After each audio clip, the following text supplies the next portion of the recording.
Assalamualaikum warahmatullahi wabarakatuh. Perkenalkan, saya Agni Kurota Aini dari jurusan Ilmu Komunikasi Jurnalistik. Di sini saya akan menjelaskan tentang studi Islam dalam pendekatan historis. Baik, di sini ada beberapa hal yang akan saya bahas. Yang pertama ada pengertian studi Islam dalam pendekatan historis, yang kedua ada prosedur, yang ketiga ada teori, dan yang keempat adalah kesimpulan.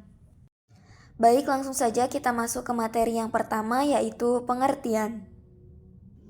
Secara bahasa, sejarah berasal dari bahasa Arab, yaitu sejaratun, dan berasal dari bahasa Belanda, yaitu history, dan dari bahasa Yunani adalah historia, yang berarti masa lampau umat manusia.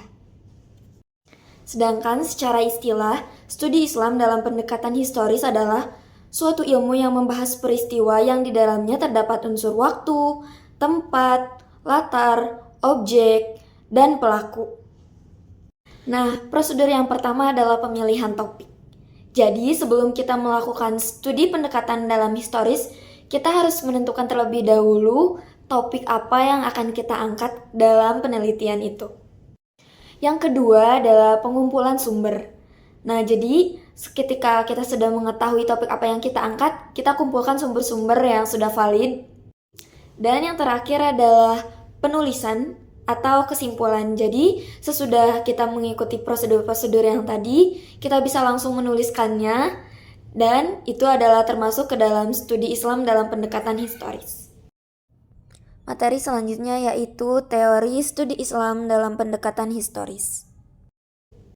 Yang pertama ada idealism approach, itu adalah penulis percaya penuh terhadap cerita di masa lampau itu. Jadi tidak ada keraguan sama sekali, itu bisa terjadi karena di proses verifikasi tadi itu sudah terbukti bahwa ceritanya sudah valid, misalkan ceritanya itu dari Siti Fatimah, seperti itu. Kemudian yang kedua adalah reductionist approach, artinya penuh keraguan. Jadi kalau misalkan ini itu kebalikan dari idealisme approach tadi yang pertama. Jadi si penulis merasa ragu terhadap cerita itu, kemudian melakukan beberapa penelitian berikutnya. Yang ketiga ada diakronik, itu adalah penulisan sejarah dan perkembangan suatu fenomena yang sedang diteliti.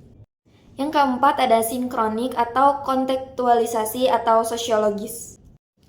Yang kelima ada teori, yaitu latar belakang dan fenomena cerita yang diangkat dari cerita tersebut.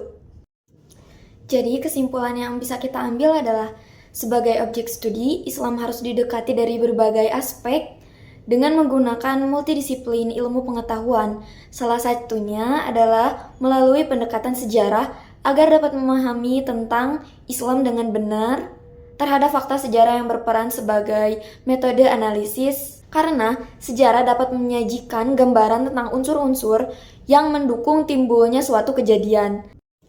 Maka, agama sebagai sasaran penelitian haruslah dijelaskan fakta-faktanya yang berhubungan dengan waktu. Jadi, studi Islam dalam pendekatan historis ini sangatlah penting di dalam suatu penelitian, karena kita bisa mengetahui apa-apa saja yang pernah terjadi di zaman dahulu. Mungkin dicukupkan sekian dari saya. Mohon maaf bila ada salah kata. Wassalamualaikum warahmatullahi wabarakatuh.